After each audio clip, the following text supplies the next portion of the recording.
Hi, hello, what's up? I'm Chris. I'm a cinematographer working in the southeastern United States, and I figured it was about time I hopped on this whole YouTube train so that I can connect with other filmmakers and share my take on various things that I feel like are less discussed on YouTube. So I've been doing this for about 7 years. I have worked on movies at the First AC, big movies and such, and I've also done like small stuff where I'm just a lone videographer.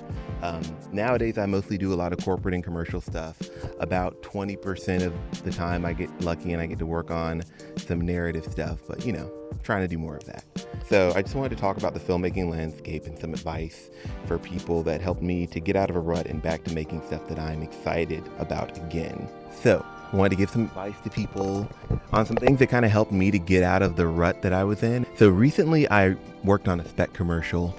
Now I'd done these before many times, like 4 or 5 times, doing them usually mostly on my own, but this time I kind of wanted to try and do it with more of my industry friends involved to see how that would turn out. Which leads me to something I feel like is discussed a lot on YouTube, which is how to move from being a videographer to a cinematographer, right? So how I did it was literally just by buying a red camera. Like, bro, just go out, buy a red camera, you're set. No, for real though, I feel like the YouTube filmmaking space is a little bit plagued by this sort of idea that the equipment or one type of lighting setup or a book light or anamorphic lens or this thing is going to make you more cinematic or make your work better or make you closer to the real deal. But in my opinion, it has nothing to do with being a good filmmaker, being a good videographer or anything. I used to constantly ask myself the same question when I was getting started, like how can I prove myself as being a legitimate cinematographer and not just a videographer? Constantly asking myself what it is that makes a real set, or what is it that makes a real filmmaker and not like a charlatan or something, constantly dealing with imposter syndrome. Nowadays, I think for me, it comes down to a few simple things. And the first one of those things is artistic intentionality and putting what's right for your story first and foremost before any other consideration. Basically, I have a mental mantra that every muscle I move, every decision I make should be for the better of the story. So that basically means not making choices about how to film something based on things like what's the most comfortable way for me to shoot it, or how do I like normally shoot this type of thing, or what do I think might look flashy or cool or be fun, or what new piece of gear especially or technique that I might want to try out. I've got to look at the story scenario objectively and decide what's going to be the best balance of the resources available to me to make that thing, that story, that film happen in the way that's going to evoke the desired emotional response from the audience. Now, I've got to constantly be checking in with myself and asking myself why I'm making the decision that I'm making. And I have to try and stay focused on what's going to be the best for the story that I'm shooting right now, right here and there. What's going to be the best for the story that I'm shooting right then and there. And that doesn't just apply to narrative and commercial, but literally to anything. For instance, you could be shooting a wedding video, and if you're asking yourself why you're shooting it in the way that you're shooting it, why are you making the decisions that you're making in terms of gear, camera settings, even in terms of how you're shooting and what you're choosing to press record on, then you're going to be a better cinematographer, a better videographer, a better filmmaker overall. It's going to be a better end result. Like sure, you could shoot the wedding on something like a 2x anamorphic lens with a cinematic flare filter, or on a tilt-a-float or an airy trinity, and you could be getting all kinds of crazy, cool, and interesting footage. But if it distracts from what's important in the frame, then I would argue that you've not really served the story effectively. Now, if that's a desired effect, then of course that's like a different thing, then you've done the job well. But if that's just a decision that you've gone and made just because it would look cool, then I don't think that that's great for any filmmaker. Videographer, cinematographer, plumber, whatever you want to call it. So fundamentally the DP's job is to kind of help facilitate the vision of the director, the client, the agencies, or in the absence of a director or any of that, you can just be doing it for your own purposes. But I would argue that you should just make sure that you're making those decisions with a specific goal in mind, and you're not just putting whatever gear is there before the story, so to speak. So the second most important thing that I would say is, in terms of being a good cinematographer or a DP or whatever, is that it's all about relationships. Relationships with the director, with your fellow crew members, with yourself as an artist, and with your intended audience. If any of these relationships are off, then your end result will not be all it can be.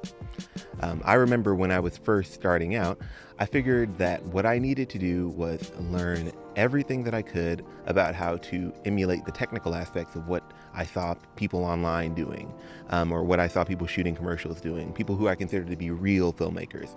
I was looking at their work I was looking at the work of people shooting things for like Nike and Coca-Cola and all these places, and I started studying how they were lighting things, how they were shooting things.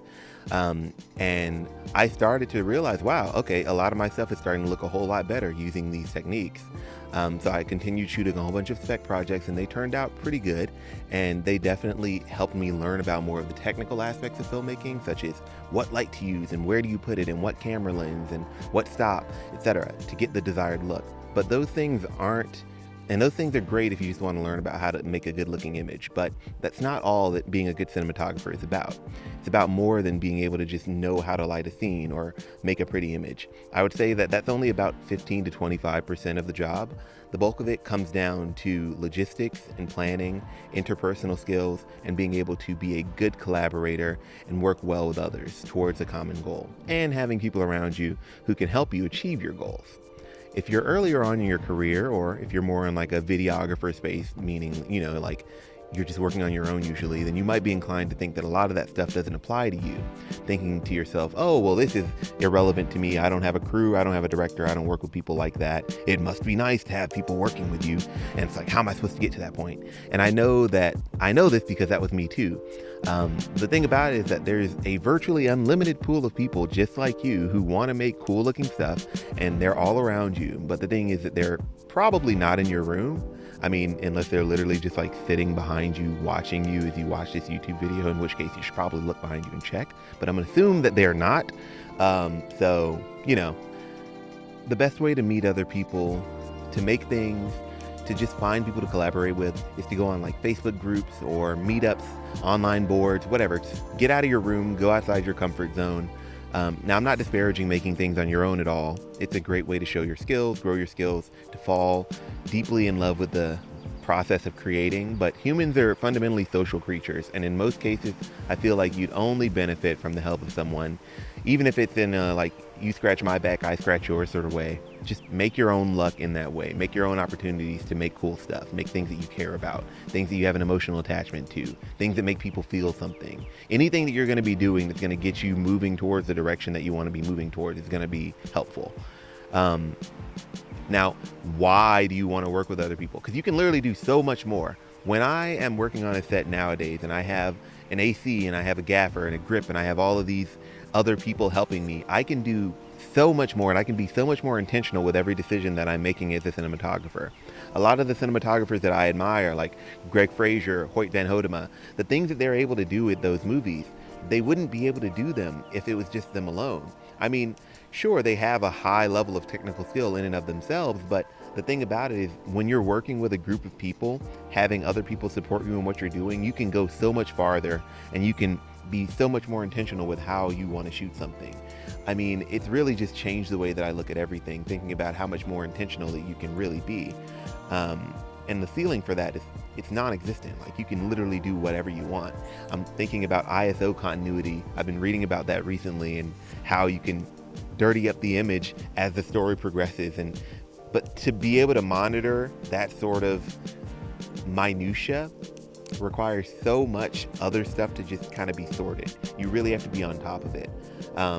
But anyways, yeah, I would say the main thing is thinking about like the whole videographer versus cinematographer thing. I mean, I guess if you were to break it down to one thing, is that usually cinematographers or DPs rather, are kind of working with a group of people on set towards the common goal. And they simply are doing one thing, and that's managing the camera department and all of the logistics that go into making the image. And that sounds simple, and it's not. It doesn't sound simple. It sounds like a lot, because it is a lot. But I guess thinking about a videographer, it's usually kind of a one-man band sort of deal, or at least that's the connotation that it has. And you can just be so much more intentional and do so much more with the image when you have a team around you. And I mean, I think that's just, that's just good in general. Just work with other people, find like-minded individuals, network. It's great. I feel like the best way to sum everything that I'm saying up is that if you really want to be a cinematographer and you want to make that jump, all that you need to do is literally buy an FX3. Like, go on B&H, put it in your shopping cart, press order. It's going to come and you're going to be Steven Spielberg. You're going to be Michael Bay immediately. And if that doesn't work, put on a Sigma 18 to 35.